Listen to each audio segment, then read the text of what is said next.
This time-lapse sequence of Tacloban's airport shows aid arriving and departing from the destroyed city, which is a major hub for delivering food, water, and other supplies to more isolated communities.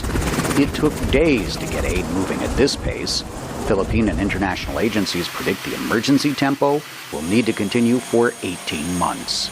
Many people may have had the impression the government was not doing anything for the first few days, acknowledges presidential spokesman Edward La Sierra in a VOA interview.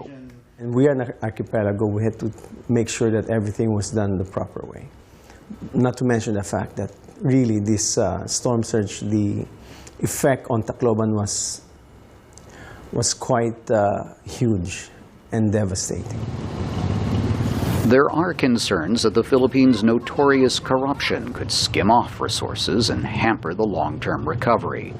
But President Benigno Aquino has made fighting graft a focus of his administration and hopes to reassure donors with top-level oversight.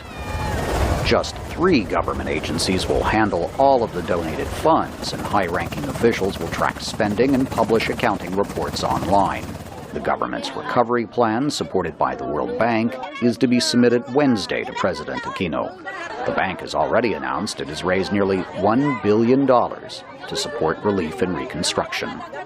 The 67-member nation Asian Development Bank, headquartered in Manila, is kicking in an additional $500 million emergency loan for reconstruction, according to Bank Vice President Stephen Groff.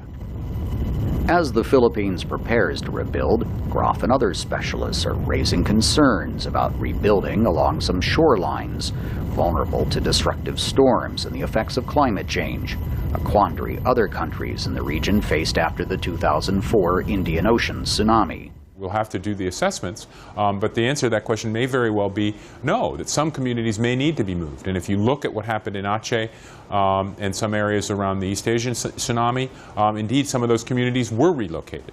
And that was part of a longer-term solution at risk mitigation. It is not a question of if, but when the Philippines will get hit with another devastating natural disaster.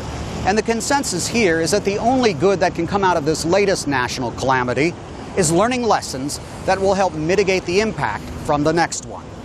Steve Herman, VOA News, Manila.